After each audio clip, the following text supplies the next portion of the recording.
is a podcast or something like that. Hey, what's up? Welcome to the Verbal Journal Podcast, episode 143. And it's a public episode, so hello and welcome to the public. Hope you're doing well. This is a podcast I do. If you're like, what? Yeah, you'll get it. You'll get it. Just ask the patrons and the members. They'll kind of help you learn the ropes. They'll help you get a feel for what's going on. Okay, and it's the new year. 2026 is what the name of the year is, and the number for the year. You can sort of identify it by those numbers. So if you get confused, that's where we are in the temporal continuity. So let's get into it. This is the intro when I kind of make you acquainted with what's going on. Just to catch you up, last week we had episode 142. We're kind of just continuing the numbers sequentially. So that was 142, now it's 143. Obviously we talked about Pluribus a lot. Then we got into some other interesting stuff. This was a funny podcast. I like looking at other podcasts, kind of, seeing how they do things. Obviously space. It's a nice expression I'm making.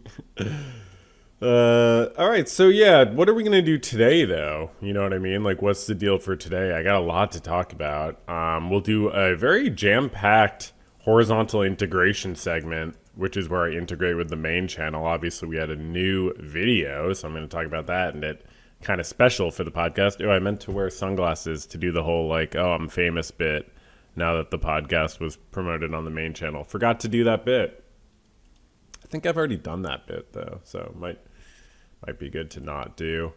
So jam-packed horizontal integration. Then I will talk about a movie I saw. I saw Marty Supreme, and I've got some thoughts about it. Then we'll run through the Goodish news of the day very quickly. We'll check in with our boys in brown. We'll have a research segment. We'll do a meditation. We'll do an image segment, and then a jam-packed audiovisual segment. This should be potentially called the audiovisual episode. It's just something that we should consider. I'm not saying we need to do it. I understand you're still the producer. I'm just suggesting live on the air that maybe we call it the audiovisual episode.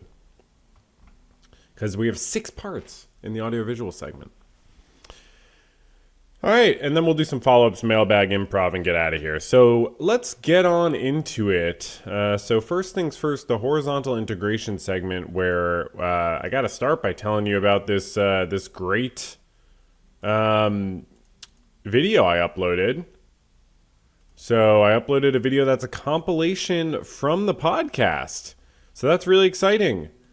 Clips from every single, or most of the recent, the last 8 podcast episodes, because we talked about episode 1 and 2 of Pluribus, then the rest of them, and some other stuff. And yeah, it's really great. It's great to promote the Verbal Journal on the main channel. I mean, it really feels good. And it's great to have the main channel now also be fully beyond being a Better Call Saul channel, because now it made sense to put the Better Call Saul and Breaking Bad series not at the top anymore. Now that I have a more recent video, and I've got a few that can make that playlist kind of filled out. I mean, it's kind of nice to have it be so I'm more visibly not just a Better Call Saul Breaking Bad channel. So that's exciting to have new videos at the top here instead of the previous series. But yeah, it's just cool to kind of show people what I'm working with here with the podcast. And also it's great to talk about Pluribus and get people's thoughts. I mean, people had a lot of interesting thoughts in the comments, a few things that people corrected me on, a few things that people reminded me of, and a few things that people just leave funny, nice, cool comments. So yeah, check out that new video. I'm excited to have it out, and cool. Part 2 of the horizontal integration segment is I did a poll where I said, how much would you consider refusing to pay taxes on moral grounds at some point if you felt that it was unethical to pay taxes? 50 comments. That's probably the most ever. I mean, that's a lot. That's probably the most I've ever gotten on a post. I mean, come on. That's a lot of comments. So only 7% that said that they think it's a bad idea or silly or wrong to not pay taxes for this reason. But the majority, or the plurality, said that they would never not pay taxes because the risks are too high, which that's probably where I fall into, or I'm probably in the third category where I would consider maybe doing not paying taxes, depending on the legality. I don't know the legality. I would never do anything illegal, obviously, but assuming that it was somehow legal, I would consider not paying taxes. But I wouldn't want to just do it for my own selfishness, like, because I need money, and I do need money. So subscribe to the Patreon or membership, because, therapists are not as rich as people think. Certainly not when they're social workers. But I wouldn't want to do it just for selfish reasons. So I would want to do it. And I know it doesn't affect the government, but I would want to do it just for moral reasons, like so I could feel better and I could sleep better at night. But I don't think I'm at the point where I need to do that right now. So next up on the horizontal. Oh, wait, one more thing about that, actually. Right, as I was thinking about this tax stuff, I found out about this guy. I was reading about it, about not paying taxes, and I found out about this guy. Okay, this is crazy. This is so interesting. Found out about this guy. If you've ever looked into not paying taxes before, you'll know this guy's name, Tony Serra. He's a civil rights attorney, political activist, and tax resistor. Okay, he's 91, so not paying taxes seems like it's good for your health. This guy has a vow of poverty, okay? And he's a lawyer, but he refuses to take profit or significant money from his legal work. He successfully defended Huey Newton. So I just didn't know who this guy was, but he's taken a vow of poverty and refuses to make money from his work. He just takes money to pay for rent and food. And then I was like, that last name sounds familiar. Yeah, he is actually related to Richard Serra, the famous artist. He's his older brother. So, I mean, if you don't know who Richard Serra is, he's one of the most famous artists of our time. I was just like, what the heck? Are you kidding me? The most famous sculptor of our time. I didn't know Rudy Serra was a noted artist. I'm sorry, Rudy. Let's check out Rudy's work before we move on. Could you imagine being Richard Serra's brother and then also the brother of this famous tax resistor? What are you supposed to do? Yeah, this is cool, man. This is cool. Yeah. But yeah, Richard Serra, I'm not the biggest fan of, but he's the most famous sculptor of our time. I mean, and a profoundly influential artist, and he's come up in some of the art biographies I've read, and he does seem like a very interesting guy, not your typical artist. So yeah, interesting how the tax sort of subject led me down that road.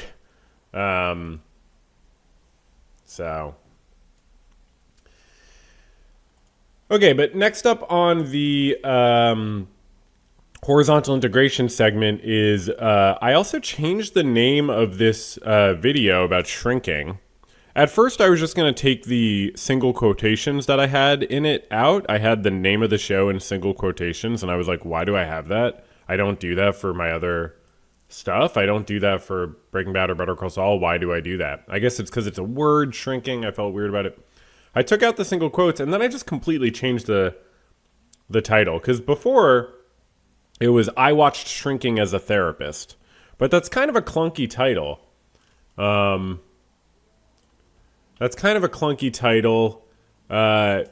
It's just, yeah, I watched Shrinking as a therapist. That's a weird way to phrase it. I watched it as a person who also works as a therapist. But yeah, I think this was much better. Leading with I didn't really make sense for this one, I don't think. By the way, with the Pluribus video, I almost titled it My Thoughts on every Pluribus episode, and then I took out my, because people might be not that interested in my thoughts. They might just be interested in thoughts. Same goes here. People don't necessarily need my, or I in the title of the Shrinking video. So we'll see how it does. We'll see if it makes it get some more views. Also, season 3 of Shrinking is coming out soon. So it was time to update. Shrinking, a therapist perspective. I put a lot of work into this video, so hopefully it does get, some more views when season 3 comes out. So another cool thing that's good is I don't have an image for this one. Oh yeah, I do. I could just go show the... So I put captions on my video because I was getting these comments saying you don't have captions available for your videos, and I was like, I thought I did, but there's like buttons I didn't really realize I had to push. So now I'll get it for this one, I'll get it for all the rest, but I figured out how to get closed captions on in a bunch of different languages for a lot of the videos. So you should be able to, and I'll get it on for the rest of them too. You know, if I don't have closed captions on something you want, just comment, but I'll get around to it eventually. Anyways, closed captions on a lot more of the videos available now. So enjoy that if that's your thing. And lastly, on the horizontal integration segment, I usually don't talk about the main channel this much, but it's good for a public episode, especially to have such a jam-packed horizontal integration segment. But yeah, part 5 is I just bumped my video for people leaving MAGA because, you know, obviously the MAGA guy somehow hoodwinked people into thinking that he was anti-war and anti-intervention in other countries, and then obviously that's not been the case. I mean, he's bombed like 7 countries, you know, or something, like Nigeria, Yemen, Somalia. Wait, has he bombed Somalia? Syria? I mean, even in the first term too. So I don't really know how people fell for it. Frankly, that's between them and their deity. But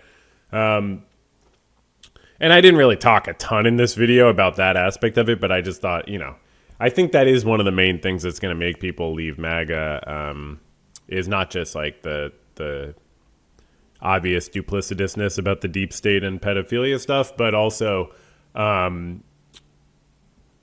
you know, stuff like this, just obviously being just as interventionist as the Democrats, essentially.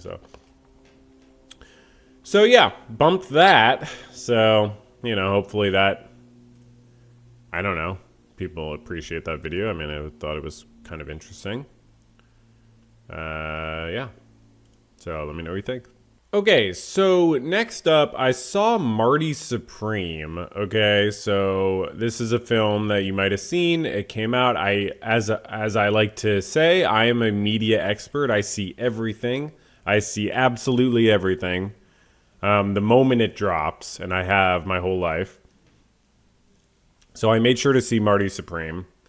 And, okay, first off, from a normal person's perspective, great film. Great film from a normal person's perspective, you know. Fun, enjoyable, funny, great music. Wonder Tricks Point Never, Daniel Lopatin, or Lopatin, I don't know how you say his name. I've been a fan of him for a long time. Well, a normal person wouldn't say that, actually. Sorry, a normal person wouldn't say that. But still, from a normal perspective, it was a great film. And I would say, you know, check it out. It's great entertainment, fun for the whole adult family, I guess. So that's from a normal perspective. From a critical perspective, it was quite a bad film. I mean, it was quite a bad film. I'm not always trying to be critical, but I can't really help it when I'm watching art. From the very beginning, it was a lot going on and fast paced. And I know they're going for that, and they're not ignorant to the fact that they're throwing you into a thing, and you're like, who's this? Who's that? Wait, they're hooking up. They're together, but she's with another guy. But then there's all this other. Oh, spoiler alert! Obviously, skip this section if you don't want to hear about the movie. You know, and there's all these characters, and you're like, okay, it's just one of those films where they throw you into the deep end. That's cool, you know, whatever. Like, you know, okay, so. But then there is that problem of like, okay, well, am I going to care about all these characters? Like, when am I going to care about them? I don't just automatically care about them because they're on the screen. So if you want me to care about them, like I can't care about everyone immediately. So I'm going to need to be kind of eased into it a little bit, but okay. And then, okay, he's obviously a ping pong player. He's going to a ping pong competition, and the whole thing's going to revolve around him going to ping pong competition. I love ping pong, so I was very excited about that. I did start to realize as soon as he's playing ping pong, it's not super dramatic I don't see a lot of sports movies, but there's something not dramatic about it. It's certainly not as fun as like watching a ping pong game where it's not a function of a plot and you don't just assume one guy's going to win. So you sort of know he's going to win the whole time, even in the initial tournament and then ultimately in the final thing. So it's very predictable. But also, like, that's okay. And I guess it's based on a true story, which I started realizing partway through in a sort of negative way. I'll explain that maybe if I remember. But so it's based on a true story, so I get that they're a little bit locked in there. But okay, main problem was not just that there were too many characters, but that there was too many events going on that were very arbitrary and coincidental. And it had this sort of feel of a Thomas Pynchon novel or something, which might have been intentional, where there's just like a million things going on, and it's like a whirlwind, and you're going from one crazy encounter, which leads you to another crazy encounter, which leads you to another. And that's great. But I definitely started to feel like the encounters were arbitrary. Oh, he's now at a hotel, and someone falls through the floor, and now there's an injured person and a dog, and now the dog's their responsibility, and now they go, and it's sort of like, well, that just randomly happened, that someone fell through the floor. I guess it wasn't totally random because they told him don't take a shower, so there was like a little foreshadowing. He shouldn't have taken the shower, and he fell, or in the bath or whatever, and then he falls. So but that foreshadowing was only like 5 seconds or 1 minute of. So it sort of just felt random. And then they're going to this guy's house to get the dog back so that they can give the dog to the rich dog owner who would presumably compensate them. And it's like, okay. I mean, I guess that's necessary, right? Because I guess you need that compensation from the rich guy. I guess. Because you just couldn't.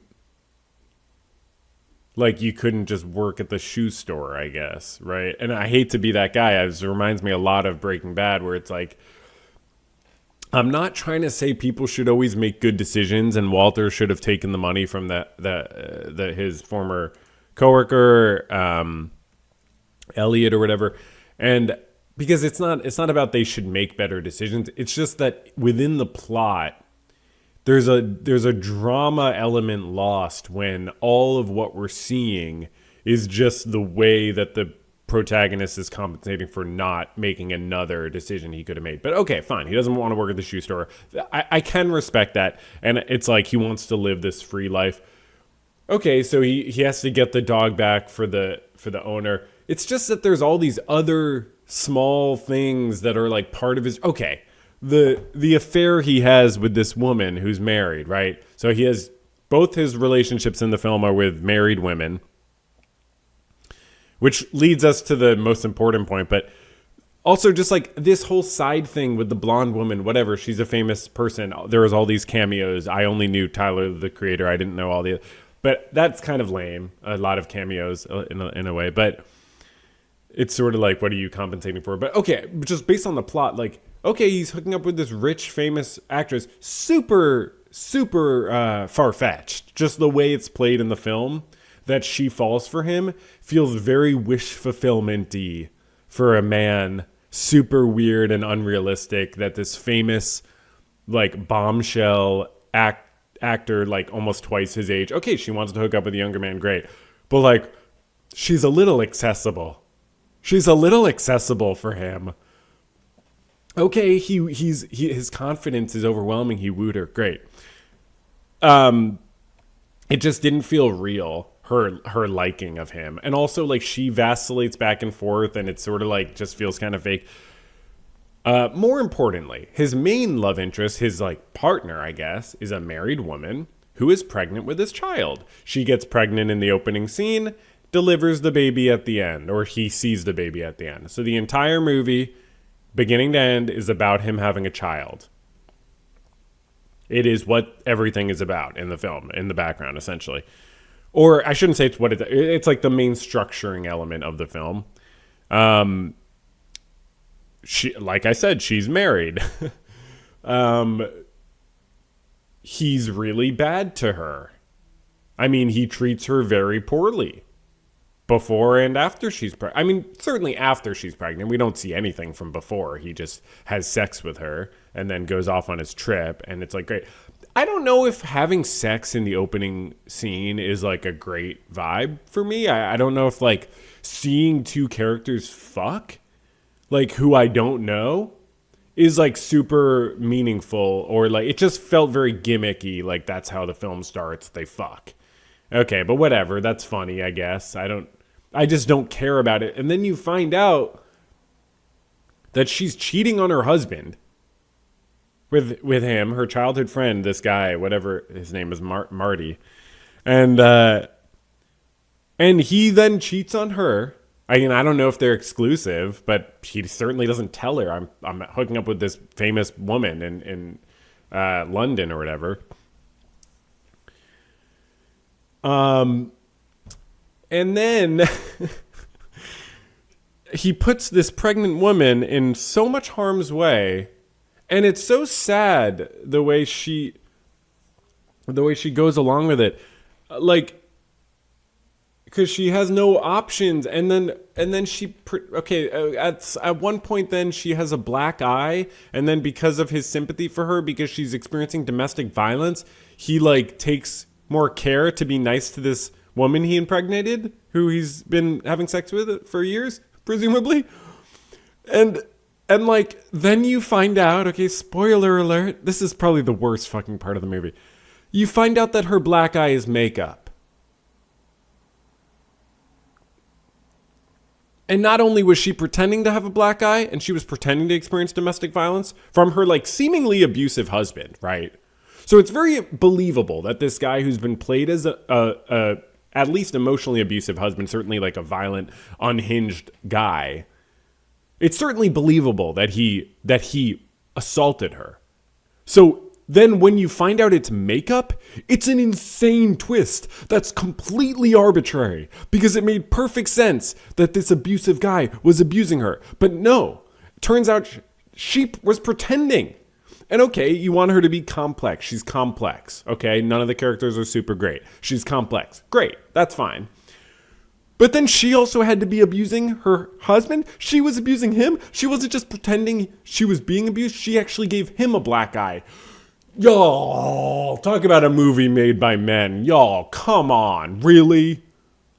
You needed there to be a twist that the woman who was seemingly being abused was actually abusing her husband, who she was cheating on? Okay,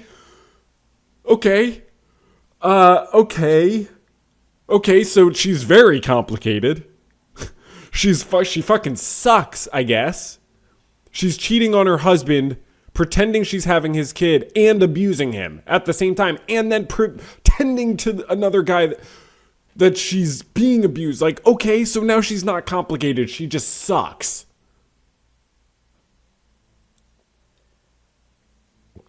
So I don't care about anyone, and the guy who I thought was her abusive husband, who I was okay with her cheating on him with, I guess, because he was abusive. Now, he's not abusive, and he's actually better than Marty. He's a morally way better person than Marty.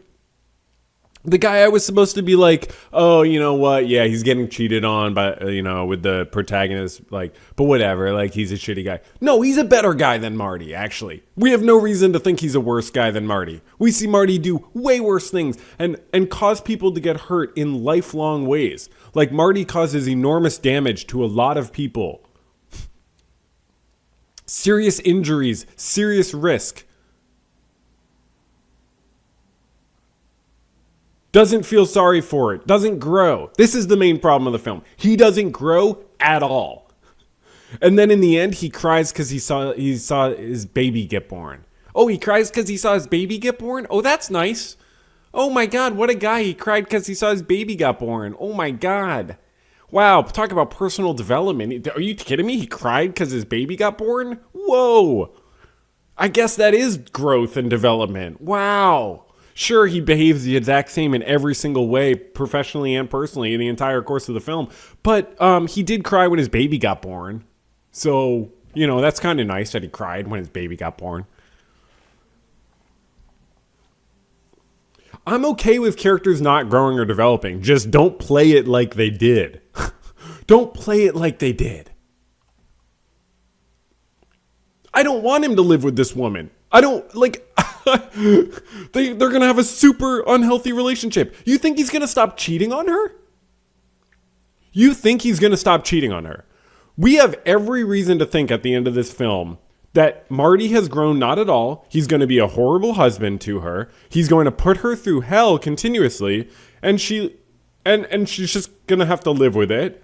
And his relationship with his mom is horrible. He doesn't put any effort into rectifying that. He doesn't do anything to rectify any of his relationships. He doesn't grow professionally. He doesn't grow in any way.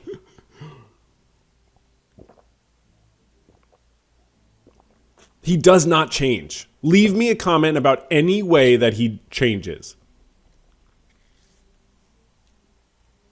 His competitiveness, you know, which is fine, whatever, that's part of who he is.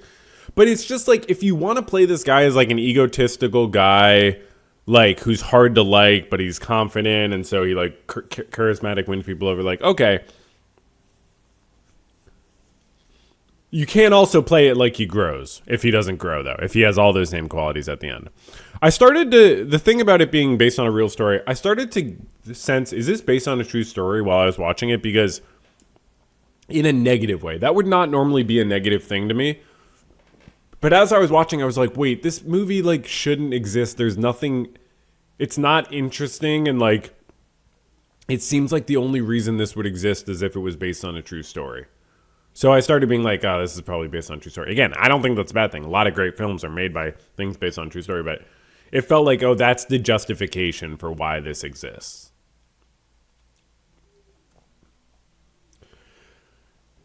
Last point, he should have lost the ping pong game against a Japanese guy in Japan. He should have lost the ping pong game. He should have lost. It's not interesting to see him win the ping pong game at the end. It's not interesting at all. It's completely boring. What is the point of a 20-minute ping pong sequence where you know he's going to win in the end? What is the point? I love ping pong, but what is the point? It's all fake. It's all completely fake. He should have lost. He deserved to lose. The Japanese guy seemed much nicer. Probably wouldn't have cheated on his partner. Like, all of his opponents seemed much nicer. He should have lost. He deserved to lose. He was a terrible person. He refused to grow and change. He put everyone in harm's way.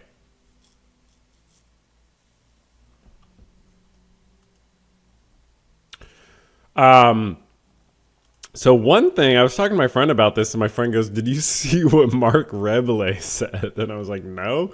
So I like Mark Rebelais, the musician. Let's see if I get him. Yeah, Mark Rebelais. So Mark Rebelais posted, and this is awesome. I've stopped following Mark Rebelais a bunch. I honestly just started just getting so jealous of his amazing talent and personality, so I like couldn't watch him because I was just too jealous. But he's so cool, and I've seen him live actually. And he's the only person I've ever seen do this. When I saw Mark Rebelais live, he said that when he finished the set, he said he was going to do an encore, but only if the crowd gave him $200. He was like, the venue didn't pay me for an encore, so if you want me to do an encore, you got to give me $200. And the crowd gave him $200, and he played an encore. Mad respect. I love that. That's amazing. By the way, I'm only going to do next week's podcast episode if you all give me $200 on Patreon. Okay, so what Mark said is, if you want to see a child's impression of Raging Bull or Taxi Driver, go see Marty Supreme. By the way, I haven't seen either of those films. I mean, I've seen every film, obviously, because I'm a media YouTuber, but I haven't seen those two. I haven't cringed this hard since the Iron Claw. 2.5 hours of masturbatory narcissism from everyone involved. Why is Penn Jillette in this movie? Why is half of New York Nico's account in this movie? This is like some Instagram thing. Why is Kevin O'Leary saying, I'm going to make you an offer? There is no acting here. There is no movie here. There is only chest thumping. There is a one-note train wreck of self-importance with none of the dynamism, focus, or precision of Uncut Gems. Same soundtrack artist, though, right? Instead, we get an exhausting billboard for Timothy, I don't know how you say it, Chalamet, and his very serious performance that everyone should take very seriously. Marty Supreme is a film student level cringe fest, and you deserve better. Yeah, it comes across like film student shit. I wouldn't have even thought Chalamet was like considering it a serious performance. I mean, what, because they gave him fake tears at the end? Like what? I mean, there's nothing serious about it. Really, it's just too rushed. Again, that's my main criticism. It's just too rushed. I don't see a lot of movies probably because, like, there's just too much going on. You get 90 minutes or something, 2 hours. Not that much can happen in that long. If you want it to be a good film, you can't. If you want it to be a good film and you want a million things happening, you have to be artful about it. This is just like, it feels like random arbitrary things happening to make it feel chaotic. Oh, okay. And it's all based around money and stuff, but like, I don't know, it just feels so contrived that he has to jump through all these hoops. It just feels so contrived, and the energy of the film is just one thing after another, and it just felt so contrived. So that's my thoughts on Marty Supreme. Mixed feelings about it. From a normal perspective, very good film, perfectly enjoyable and entertaining. Really, I mean, seriously, despite everything I just said, from a normal person's perspective, it was a perfectly good film that normal people would like. So, all right, next up, we move right along into the Goodish news segment where I highlight good-ish news of the day and we breeze through headlines because this is not a news podcast. But I want you to know about goodish stuff happening. So first up, stingless bees from the Amazon granted legal rights in world first. So bees getting legal rights. First insects to have legal rights. Love it.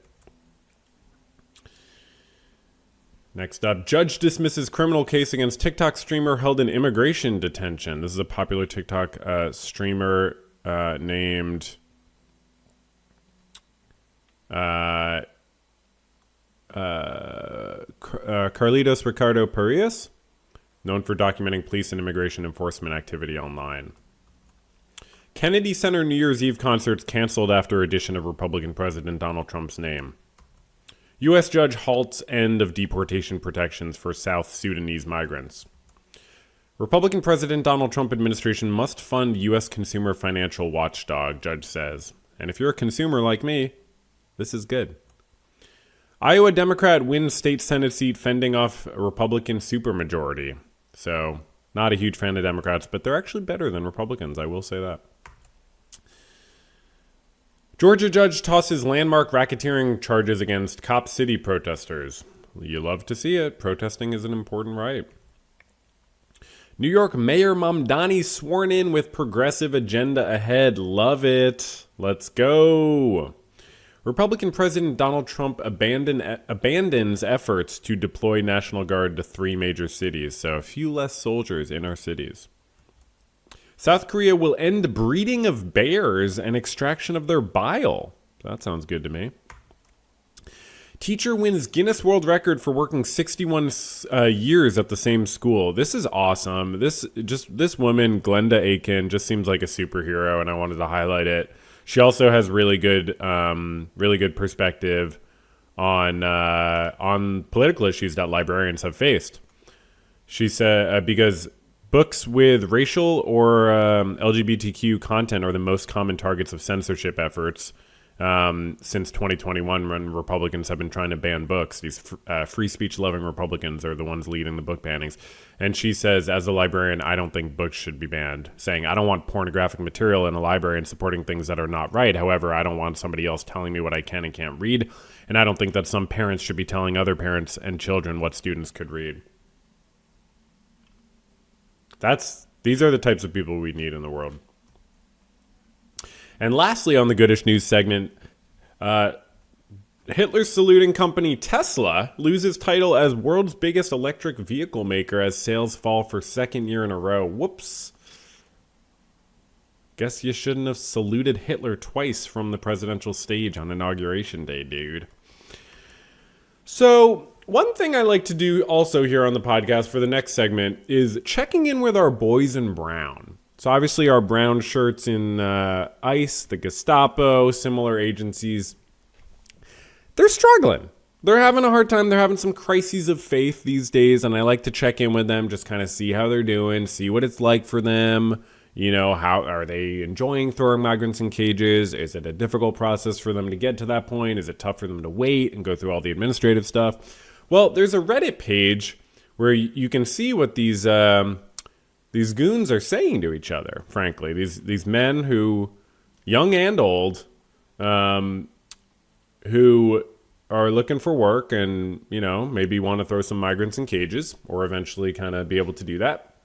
They go on to ICE-ERO, which stands for Immigration Customs Enforcement and Removal Operations. That's right. There's two enforcements.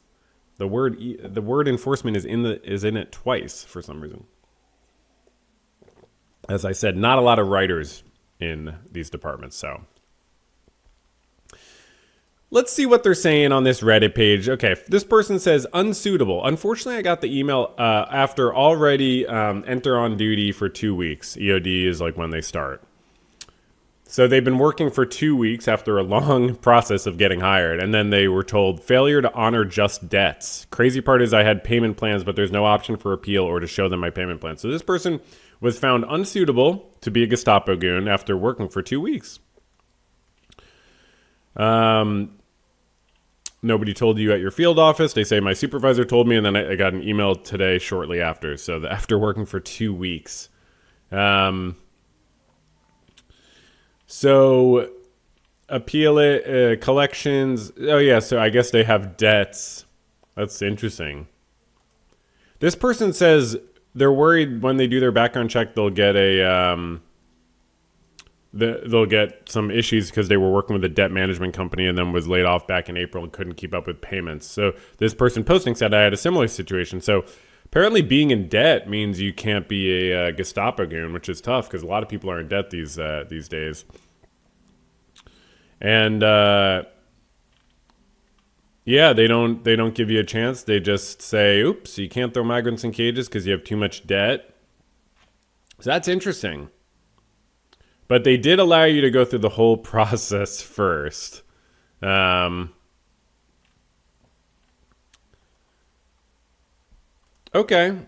So, wow. Wow, that's a lot of debt. Wow, it's so rough out there, honestly. I mean, like, so many people are in debt, and then they obviously just, like, need stable work, and the government says, well, if you throw migrants in cages... This person's prior LEO, too. Wow. So next up, we got another Boys in Brown post. Another unsuitable person. Kind of long, but venting as a former Marine and something vet. I applied for Gestapo goons in early September this year, like many Americans who like to throw migrants in cages because I believe in the mission of throwing migrants in cages, and I made it all the way to the enter on duty on the 29th of December, just to be told myself, along with 8 other people, background did not clear yet. And we were, keep in mind, you're probably not looking for jobs for several months because you're told, oh, okay, I'm going to get this job. You know, as we've said in other weeks, like some of them are moving across the country. Some of them are putting themselves up in hotels for months. Literally.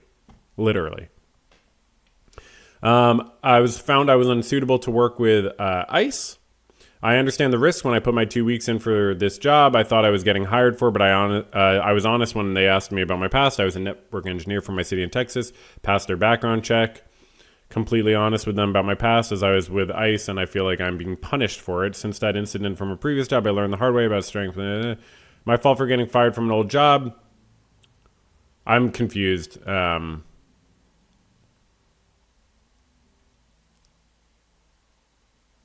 So I was network engineer for...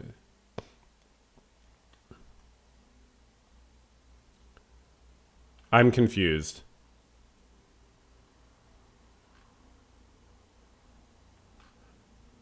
That's the concern. ICE is issuing EOD dates without conducting... Right, so that's the main problem. I am confused about this person because it sounds like they used to work for ICE too. It's something I'm maybe confused. But that's the problem, is that people are given dates to start work. They're just being jerked around. It's like, yeah, I would feel bad for them if they weren't trying to throw migrants in cages. And by the way, citizens too. Not that it matters, because people are people. So people are taking significant risks because it's rough out there. This person says, happened to me as well. 7 years law enforcement in Texas, did 2 weeks at police department for EOD, or PD. I don't know what that is. Did 2 weeks at something, 3 days before start. Never mind, rescind job offer. ICE is a shit show right now, bro. Keep your head up. Failed poly. So if they failed a polygraph test 5 years ago, they can't be an ICE, even though polygraph tests are fake and not science. It's very interesting. Basically, I was fired for stealing time. I'm 100% my fault, and I paid for it leading up to this. Oh, wow. Okay. So, yeah, this person was fired for stealing time, and then they lied about it. That's interesting. Yeah, so interesting. Yeah, so they didn't mention it in the story. That's why I was confused. Okay. Because on 2 occasions, they left work an hour early and didn't tell anyone to pick up their kid from school. They stole time. They stole 2 hours of work to pick up their child from school.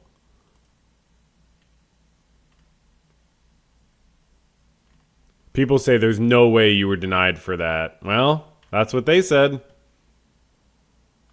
And lastly, on the just following orders, goons, Gestapo, checking in with our boys in brown segment, who are the idiots on this call ruining it for everyone and not following simple instructions? So apparently there was a call that a bunch of people were on, and some guys were acting up a little bit. So someone named Trevin is about to get fired. So it's interesting. A lot of people upset about it. 90% of the people being hired on would not get hired with a typical police department. This is their only chance getting into the profession. Scary thought, all the morons who will be with enforcement and removal operations. And this is coming from someone who, like, they're not like me, you know what I mean? Like, they actually, like, want to throw migrants in cages. They just want to do it more professionally. So this is just important for showing you all, who are probably more in my political realm, that even Republican, conservative, law enforcement loving people are super unhappy with the ramshackle and reckless hiring process of the Gestapo goons right now.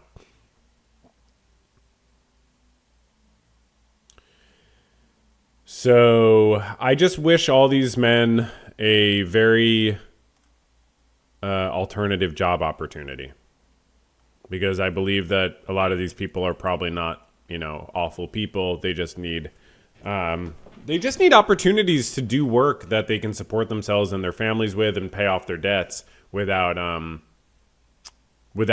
hurting people. Like, they are hurting people by throwing migrants and citizens in cages. And that's hurting a lot of people in communities. So hopefully these men can find better things to do with themselves, because you only live once. And your friends and family might eventually see what you're doing as despicable. And you might too. Okay, but next up we got the research segment. So this is always fun to look at some research really quickly. Let's kind of just breeze through some research, because obviously we got other stuff to do here. There's more about it's more about bees. I let you choose. I let you choose the research articles again to try to rebuild trust with you, and you just choose another bee thing. We had a bee thing in the Goodish news segment. Don't say you didn't know about that. You have access to the doc. Well, that's not my problem. Yeah, I think you should check the doc. Yeah. Mm-hmm. Yeah, before adding in research segments, you should check all the Goodish news articles and make sure there's not weird overlap. Because we've already talked about bees, and now it's coming up again. It's weird. The audience is confused. They're like, why are there multiple things about bees? Yeah, they are. Yeah, they are.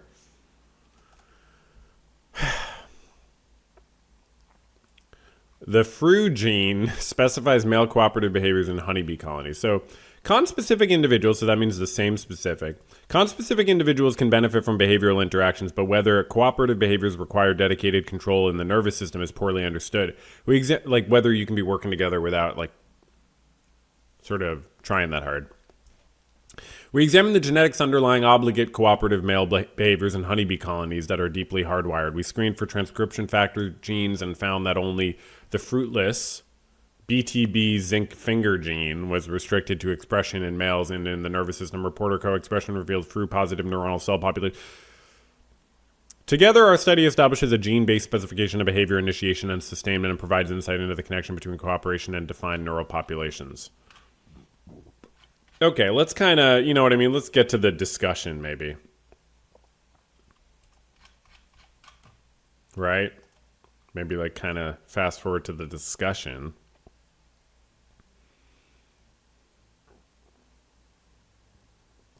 Methods. I had a hard time finding the discussion last week, too. Like, what, are they hiding discussions now in these articles?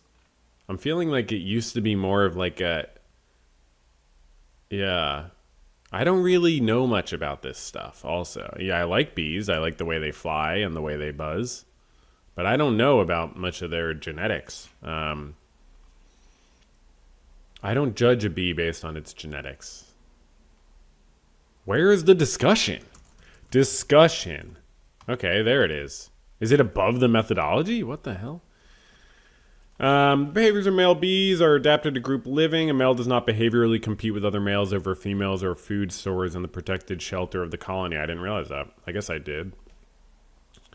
And instead, males receive nutrition-rich, pre-digested food from worker bees during their maturation. These trophallactic interactions among colony members thereby communicate the food status of the colony. It's like, I haven't gotten any pre-digested food in a while. Are we doing okay here?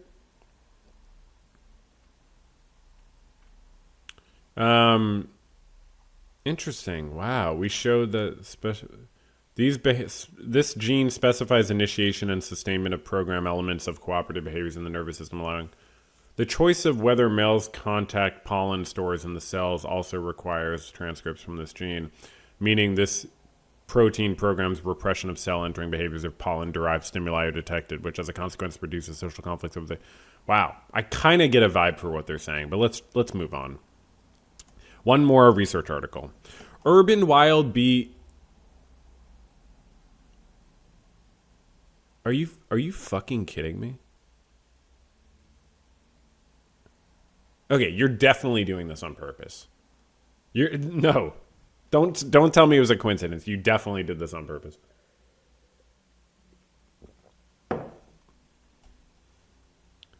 A mason bee model. I don't know what that is. I know what a mason jar is. Wild bees are threatened by anthropogenic activities, leading to uncertain survival and health outcomes in urban environments. Gut microbiome contains features indicating host health and reflecting long-term evolutionary adaptation. They propose a comprehensive analysis integrating diet, blah, blah, bloob. They did a study across 10 agricultural sites in Suzhou, China, using shotgun gut metagenome sequencing, obviously. What other kind of gene sequencing would you do? They found that a bunch of bacteria are in their guts.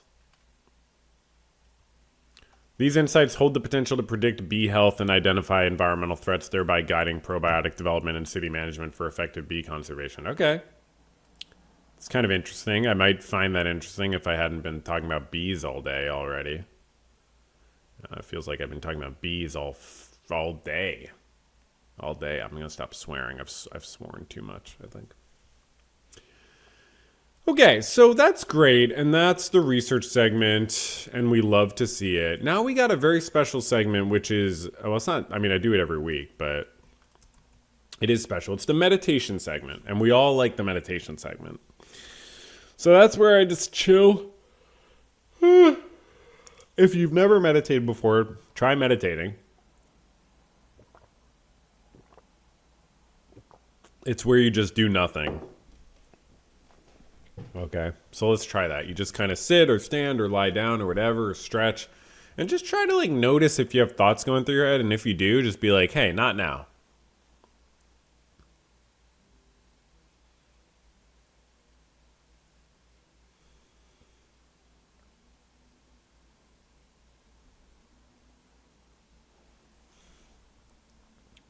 Meditation is like not, it doesn't have to be a big deal, you know what I mean? It's just something, it's like an approach to using your mind that you can kind of tap into whenever, and especially if you're stressed, but also at any time you could try to be like, all right, let me just take a moment to just like not think. Let me try to unwind from attaching to this or that thought. Let me just try to detach for a moment from my thoughts. And that's not the be all end all, but that's an important part of the process. I think. I don't know. I have no idea. You know what I mean?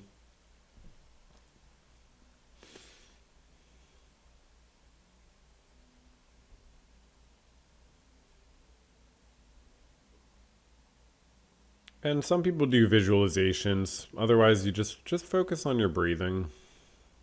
Don't like feel like every breath has to be deep or anything. Just focus on it as a way to kind of ground yourself and focus on your physicality instead of your mental life. But yeah, don't feel like you have to take deep breaths. You can just take normal breaths.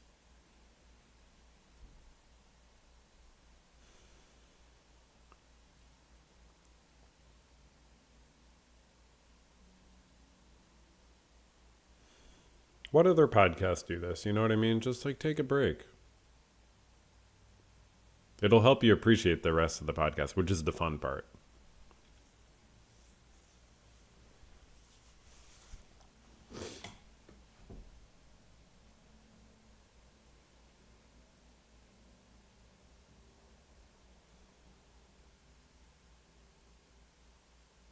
Like I just had thoughts pop into my head like, oh, should I do a highlight from this episode? Which should be the clip? Should it be the Marty Supreme? Blah, blah, blah. Just try to take a step back. You know, I can decide that later.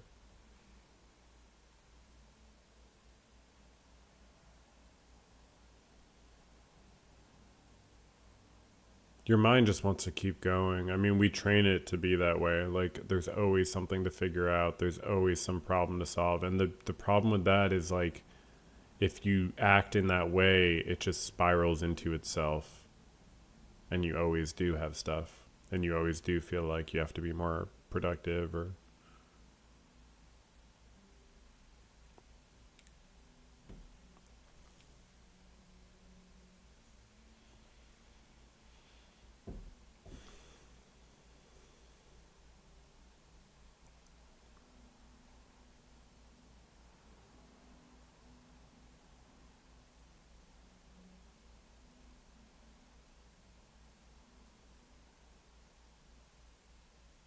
Try to relax the muscles in your body and your face and so on.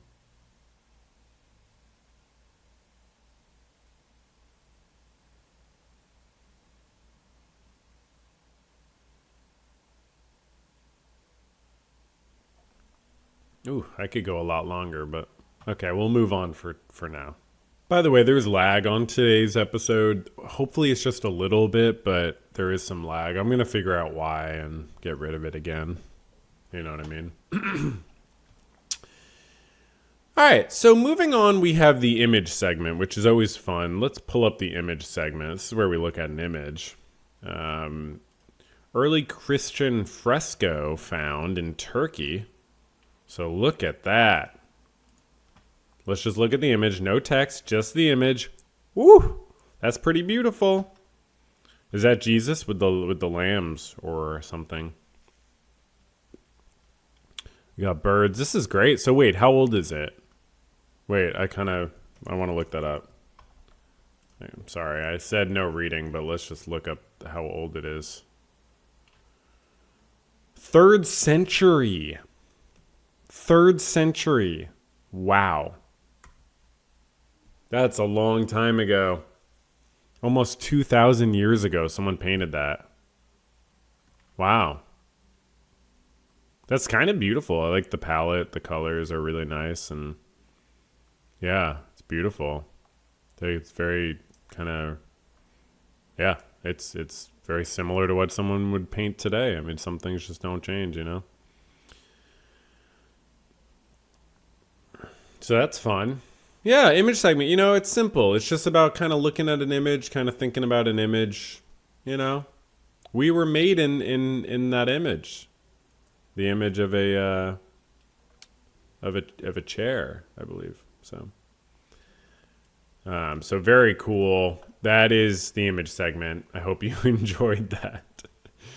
So now let's move on to the audiovisual segment. And for the first thing here, it's a little bit related to what we just looked at with Jesus because it involves a lamb. But I wanted to show this more, and it's a follow-up to what we watched months ago about the lamb and the cat on the rock. Same channel. Different cat? No, same cat. I wanted to show this because we were talking about last week the Pluribus episode and the little lamb in the Pluribus episode. So I thought this would be kind of healing for us because that lamb had a hard time, but this lamb's doing great. So I thought it would just be kind of a healing moment for us to focus on a lamb who's having a great time. So let's just kind of check it out really quick. Wow, 1.8 million views. I got to get a lamb and a cat and a rock. Jesus Christ, 1.8 million views?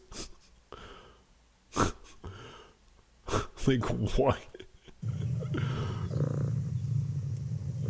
It's a very well shot. Very well shot. They deserve the views. I mean, oh, little lamb.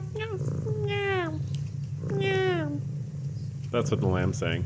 The cat's got a very, like, he's like, the cat's, I don't know their genders, but the cat seems like, oh, yeah, how you doing? Yeah, I'm just chilling. You know what I mean? And then the lamb's like, yeah, I'm doing okay. Thanks. That's sort of what I'm reading into it just as a therapist. I know things, you know what I mean? Just being a therapist, so I can kind of read into it.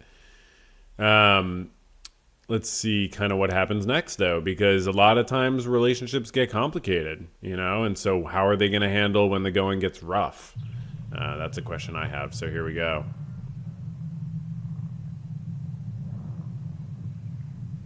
Oh.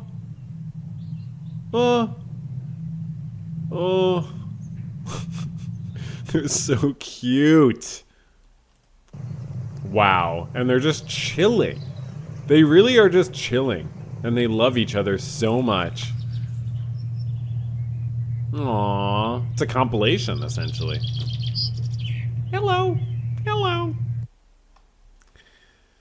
So, just something to think about, you know what I mean? Something, you're not going to see this in the mainstream media.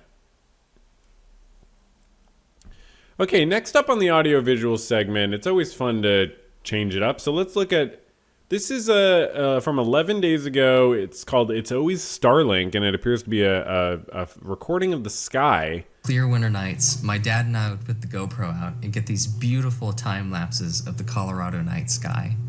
We'd use the star trail mode that gave us a really awesome visual for the Earth's rotation against the backdrop of the stars. Wow. And we'd always analyze the footage and check for meteors and see if there were airplanes flying and all that stuff. But we sometimes noticed that there were these cross-etch patterns that would really only show up right after sunset. And we thought they were really peculiar, and we had some theories for what exactly they were, but I went online and Don Pettit had the answer for us. They were Starlink satellites. Starlink satellites making little cross-edge patterns because there are so many of them up there.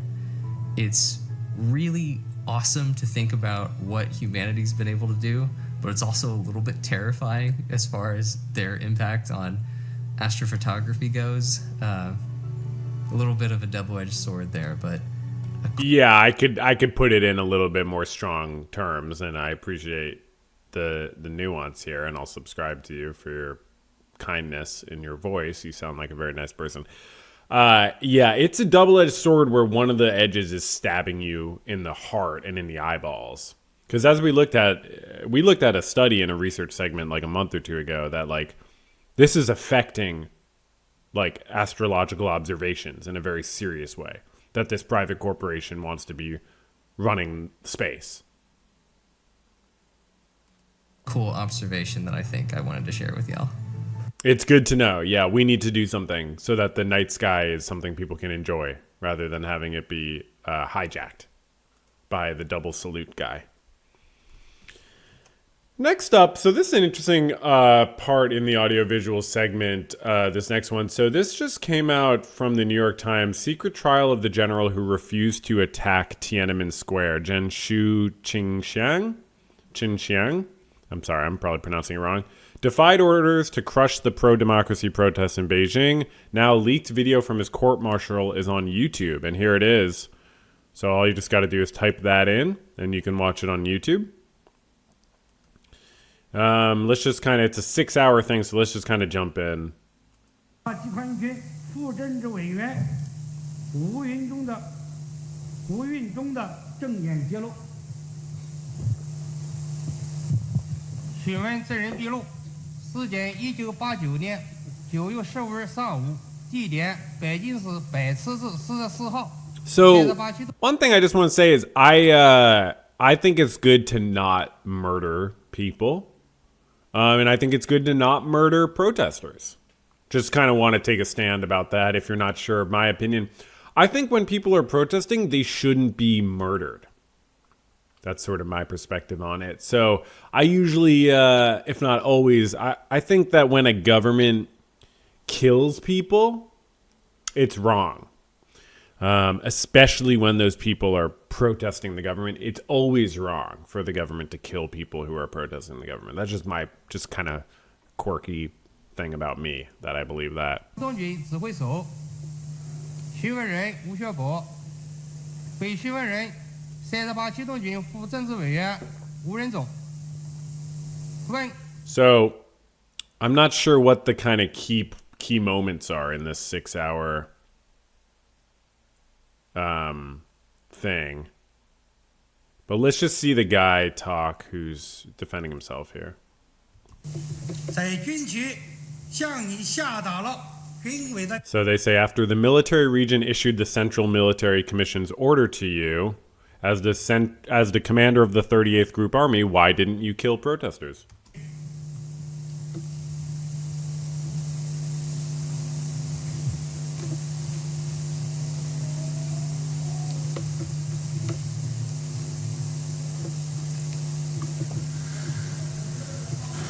Wow, he just what a heavy moment. Can you imagine being in this guy's position? Let us all have the courage to deny orders when they're wrong. And we can be remembered historically as doing the right thing rather than the wrong thing. A lot of people do not have this courage, unfortunately. 因为5月18号，这是 He says the mission carried out on May 18th is considered a mission. 任务，算是第 This is the 4th mission. The second time was on April 27th. There was another one around May 4th. This is the 3rd time this order has been issued in terms of the number of times the task has been carried out.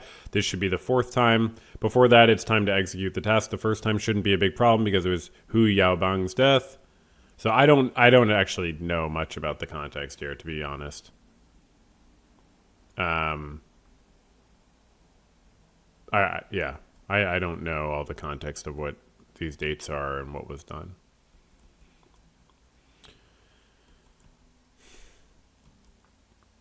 He says there were instances where crowds surrounded and blocked military vehicles. They didn't return that night but stayed overnight in Beijing until after May Day and May 4th. However, the troops didn't bring any food when they arrived, returned on the same day. The crowd at this store adopted a non-cooperative attitude. The situation is not very supportive or understandable. Some even spat at the army. Said, what are you doing here? 这个发生这样一些事情吧。 He says these kinds of things happened. In addition, during this period, this central leader, comrade,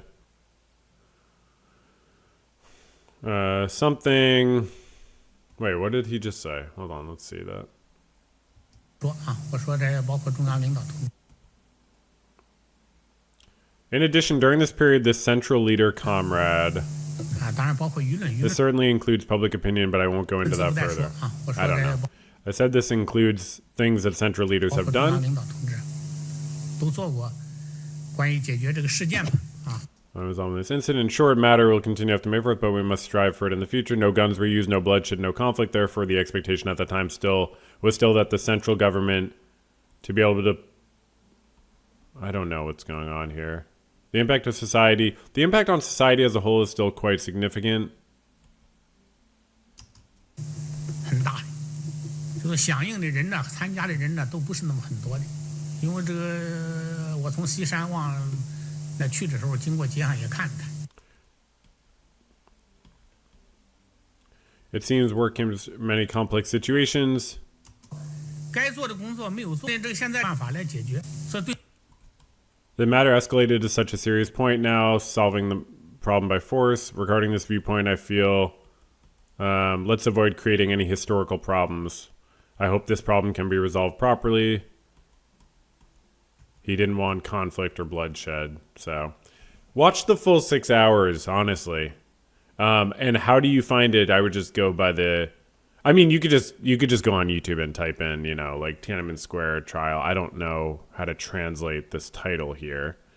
I will try that before we move on to the next part, though. Translate selection to English. This says the trial of Xu Qinxian, the disobedient army commander of the June 4th incident, was released for the first time, a testament to the conscience of an era. Historical footage, March 17th, 1990. So, okay. Next up on the audiovisual segment is about Pluribus. So this is Ray Seahorn. I'm so sorry for calling her Rhea. I honestly should have figured that out before I talked about Pluribus. I should have figured it out when I was talking about Better Call Saul. And frankly, told by at least one or two people, hey, it's pronounced Ray. So my bad. This is Ray Seahorn with Vince Gilligan talking about painting. So I obviously love painting. I'm a painter. And I wanted to see what they had to say. Obviously, we talked a bit about Carol Sturka painting in the show. Both the grave, but also having an easel, painting a dog, and so on, painting a bunch of dogs. So let's see what they say here. Ray? Yes? Tell us about your real-life painting and where we see your work in the show. Oh, yeah. So, Oh my god, it's actually her dog painting. That's amazing. So around the time that we were prepping for the episode where Carol does paint a tombstone for Helen, Vince said, let's go ahead and put in place that she does paint, and we'll see a place in the house where she paints. And when she's passing the easel and looking out the window, you see a piece that she was working on. That is a piece I'm really working on. So Wow. She's actually working on the dog's piece. Wow. Yeah, I pointed it out. I mentioned it. Wow. everybody was very kind in wanting to put my artwork in the show somewhere. Because it's really, really good. I mean, it is. That's very good. It's more so than good. It's interesting how she works. I don't work like that. I don't block it out in pencil. I mean, a lot of people do, and it helps you get some good results. But I'm more of like a abstract painter, and then when I do representative stuff, I normally do it in my own way. But that's how Ray would do it, just based on my assumptions about her as a person and the characters she plays. She would be more methodical about it. But yeah, that's quite good. Very, very beautiful, and very interesting that they took a real Ray Seahorn painting and put it in the show. Wow. Everybody was very kind in wanting to put my artwork in the show somewhere. Because it's really, really good. Because you're not going to brag on yourself. You're like a crazy good painter. Thanks. Because I used to do that too a little bit. I kind of You're got away great from at it. Vince But still storyboards and draws things out, and they're really good. Wow, that's cool. We should paint sometime together, y'all. Let's get together and paint. Well, I didn't mean to glom on. No, but you're glom. really, Glom it. You weren't going to say how good you are, and you're a really, really talented painter. Thank you. Okay. That's really cool. Is that it? Great. That's great. Again, we're having some lag issues, so I'm kind of confused about things, but that's really interesting and cool to know. I didn't realize that, and that makes sense. Yeah, that she's a painter. I can see that. A lot of cool people are painters. All right, next up on the audiovisual segment, GoPro ride through an electron beam irradiator at full beam power. This just came up on my YouTube. It's from 9 years ago, 2 million views. Let's go. This is going to be great. This is going to be great. This is not the type of video you want to see when you have lag, because even if all the lag doesn't show up to you all viewers, I'm seeing lag. Okay, restricted area, keep out, but we're not going to keep out. This is not ideal. Oh god, I'm scared. I'm so scared. Let's go. Come on. Let's go. Wait, is it going to speed up, or what is happening here? What's happening? I feel it. I feel it in my head. Am I supposed to feel that? I'm getting very hot. Ow. Ow. Ow, it hurts me. Am I supposed to have like a shock going through my eyeballs? Uh-oh. Let's go, let's go.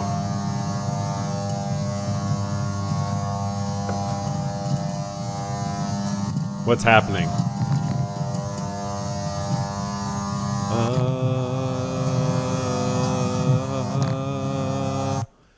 What's happening here?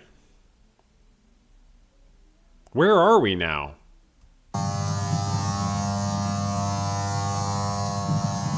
Whoa! Whoa! What is happening? I don't know. I guess I should have looked up what this is. Whoa! Whoa! What? That was beautiful. Let's see that one more time because that was like the cool part. I don't know if that's going to happen again. That was really beautiful. For the people who are just listening to this, you got to check this out. Check this out.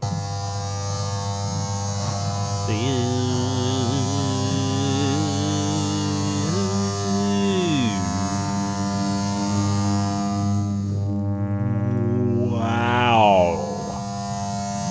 That was so cool. Are we going to go around again? Let's take it one more time. Come on. Round and around and around we go. Let's go through the electron beam irradiator at full beam power. Wow. So, if you've ever wondered what it's like to go through an electron beam irradiator at full beam power, that is just about what it's like. So... yeah, something to think about as you're kind of learning more about the world. I'll throw a subscribe your way. Let's see what other Beam content you got. And it's about the rest. That's about the... oh, wait. Let's see. Hey guys, I did it. Hey, I did it. We did it. Thanks for the ride. Okay, next up on the audiovisual segment. Is this about improv? Donna, you did this last week. I don't need other people's tips on improv.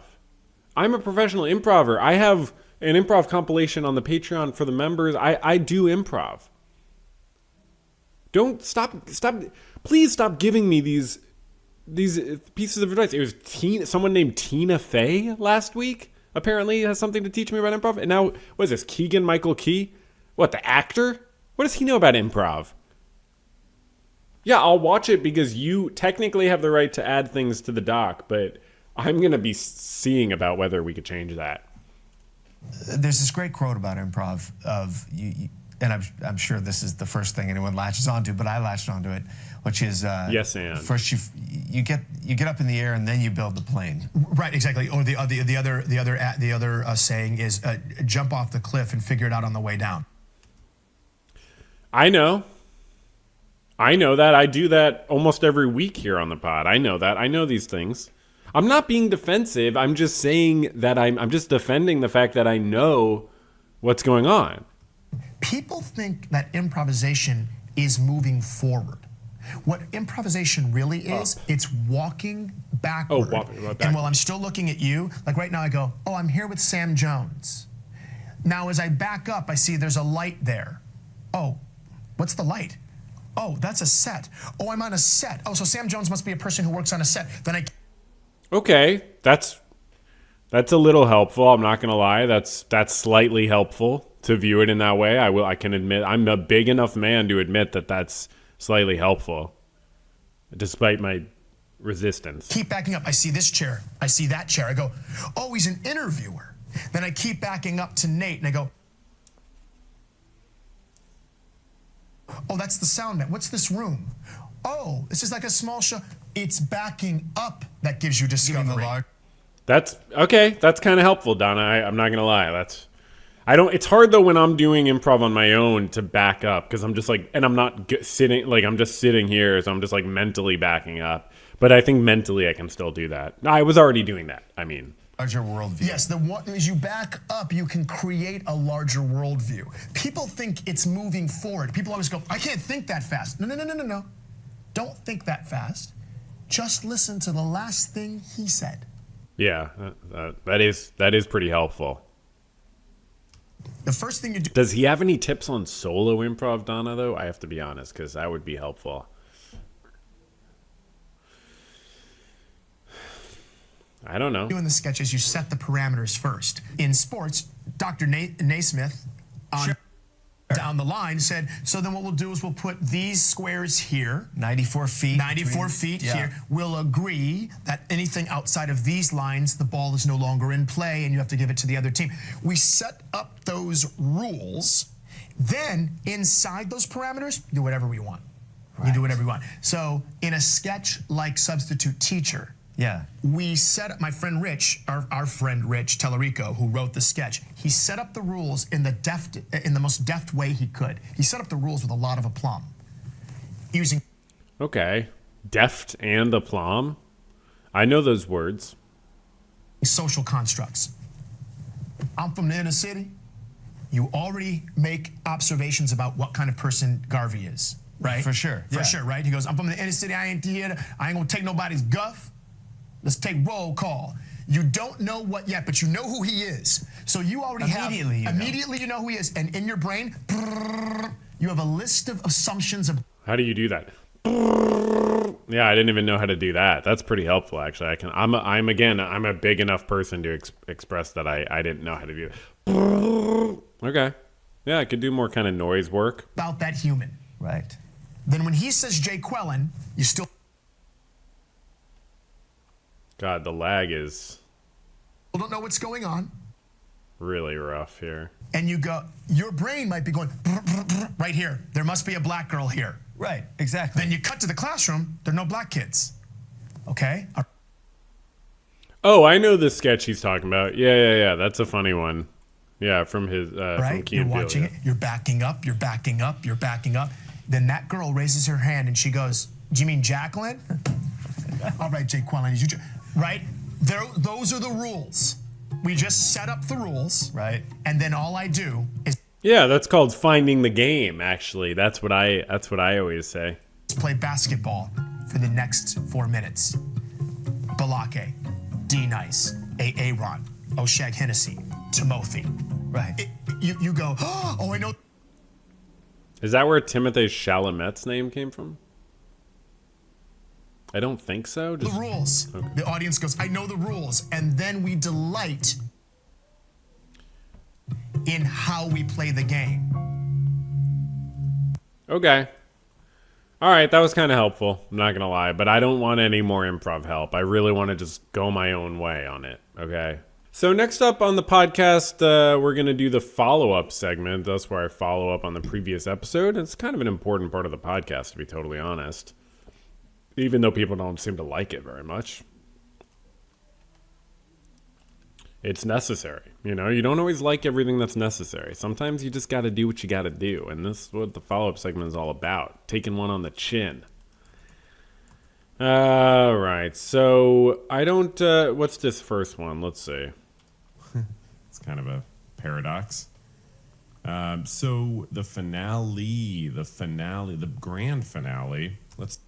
So I was talking about Pluribus, and then I was like, well, it's not really the grand finale, right? Because it's just the finale of season 1, so it's not the grand finale. You would probably look at the finale of the entire show as the grand finale. But since there's no season 2, it feels right to call it the grand finale so far. And then I did notice there was sort of a funny coincidence here in that later, shortly after I said this, talking about my own compilation of Pluribus segments. Individuals, that feels like agency. So, but this is going to be the grand finale, me talking about this for so long. So that's funny. It was an unintentional callback. That's always great when I was doing my own grand finale talking about the grand finale. It's Rand McNally. Could probably rhyme. Okay, next up on the follow-ups here, One thing here to say really quickly, that as I got to the end of the pluribus segment that was quite long, I said this. Starting with the Goodish news segment. So this is where we talk about the Goodish news of the day, usually less than an hour into the podcast. And it was still less than an hour into the podcast, so there was no need to say that, you know what I mean? Because it was fine. And nextly, I corrected this on today's episode, but I just want to say, so when I'm talking about the boys in brown, I said I don't know what all their acronyms mean. Sometimes I just pick up context clues, but EOD, I thought it meant like employment offer date or something, but it actually means enter on duty. But the connotation is the same, that it's the day they like officially start working or something. So it's not employment offer date, it's enter on duty. Okay, cool, guys. And then lastly on the follow-up segment, I was talking about this great podcast clip where Connor O'Malley talks about Kafka, and that was really fun. Become a member or patron if you'd like to watch that on the previous episode. It's not that great, but you know, it's probably not. Well, it's worth a few, but no, it's not that. Whatever. What do we got here? What is this? You know, I mean, everyone's got like sexual nature, but it's. Oh right, yeah, because they were talking about Kafka being a pervert. Not everyone has a sexual nature. That was a little bit of an overstatement because there are people who are just not sexual. So I just wanted to say that, and that's perfectly fair. Okay, next up, I checked the mailbag. So people write into verbaljournalpodcast@gmail.com. And there's usually just so many people writing in that it creates like a problem technologically and then logistically as well. So often I'll pretend that no one wrote in. And that's what I kind of do to just manage my own anxiety. I'll usually go, oh, no one wrote in. Like, watch, here, I'll do it right now. Oh, no one wrote in. So that's totally fine and great. But yeah, if you do want to write into verbaljournalpodcast@gmail.com.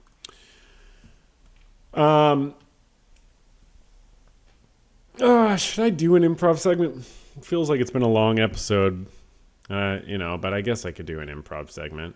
So for the improv segment, I use a list of improv suggestions that I found on teambuilder.com, and then I go to a random number generator, and I generate a number so that we can have a fully random suggestion. 91. Go to the improv suggestions. 91 is "You Gotta Help Me." Okay, that's funny. Okay, so let's do it. Let's get the lights on, obviously. All right. Okay, ready? Oh, hey, welcome to Verbal Journal Podcast Improv. Thank you so much for coming out, everyone. I really appreciate it. We're going to do probably a brief scene for you today just because I know you all have been waiting a very long time, and I figured it'd be good to just do a short scene to because I've already taken up a lot of your time in the waiting for me to come out here. So, okay, can I take a suggestion from the audience? Of course, yes, please. You gotta help me. Thank you for that suggestion. And I do feel that might have come from a real place. Was that the suggestion, or was that you asking for help? Sir,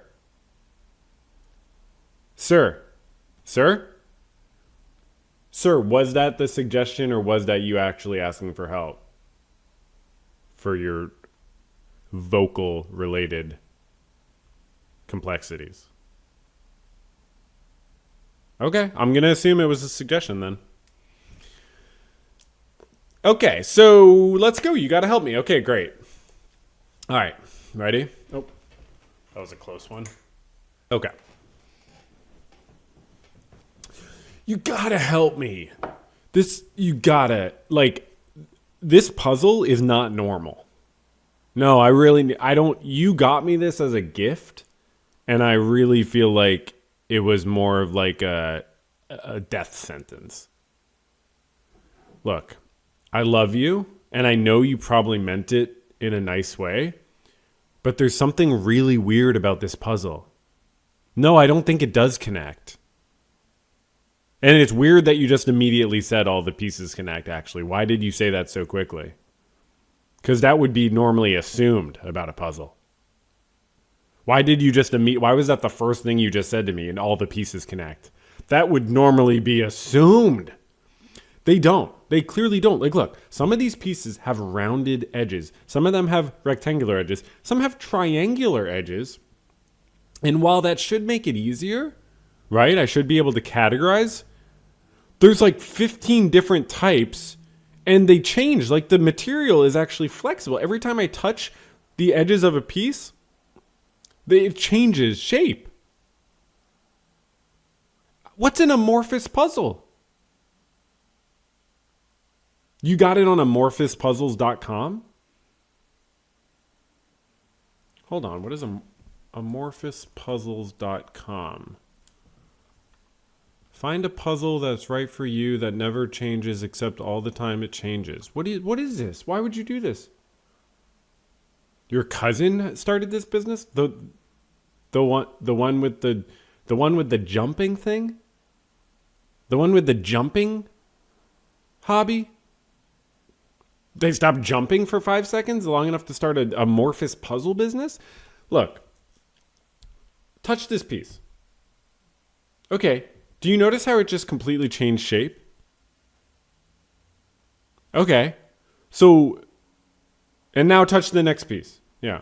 So now that changed shape. So how do you expect me to put this picture together? And then as it's coming together, because I did get a few of the pieces together. I might have jammed them together, honestly.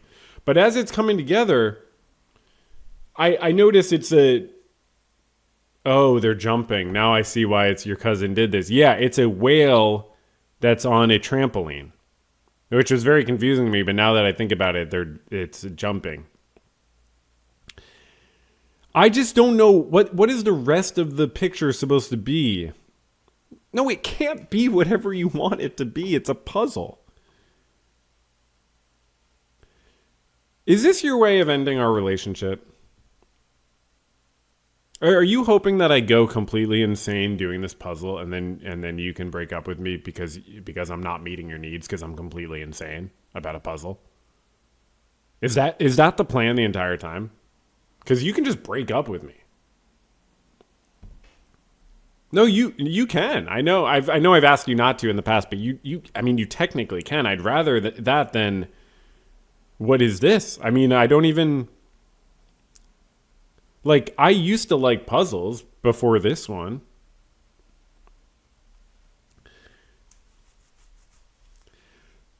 The hard thing about doing improv on your own is, it's kind of hard to always know kind of what to feed off of. But I make it look easy. I make it look very easy, but it's actually a little bit challenging. I think Keegan-Michael Key would see that and he would go, okay, that guy gets it. You know what I mean? But it's actually a little bit harder than I make it look. So, but yeah, thanks for watching that. Okay, now I like to thank the members and the patrons because you all keep this whole ship running. I really appreciate your financial support. It means a lot. And feel free to stop at any time, but feel free to also continue at any time. So if you all want to see some of the private episodes, every third week it's public, but I do all these private podcast episodes. I release videos and music, all the extra Breaking Bad video content, Better Call Saul video content, all this other extra stuff. How I make videos, all this other stuff. So you could become a member, become a patron. I really appreciate it if you want to. Okay, so I'll thank the members on YouTube first. Obviously, it's becoming a member of the What's Therapy channel, not this Verbal Journal podcast channel, which you can't become a member of yet. So thank you to the members Pit Inhabitant, Hollow Moon, Jifa, Simply Snaps, Jasmine, Somewhat Entertainment, The Real Colycraft, The Carbon Creed, Riri, Emily, and The Judo. The Judo Joker. I'm sorry. I don't know why I just... Okay, and then thank you to the patrons, the Patreon patrons. Y'all are fantastical, and I appreciate your time and energy and money.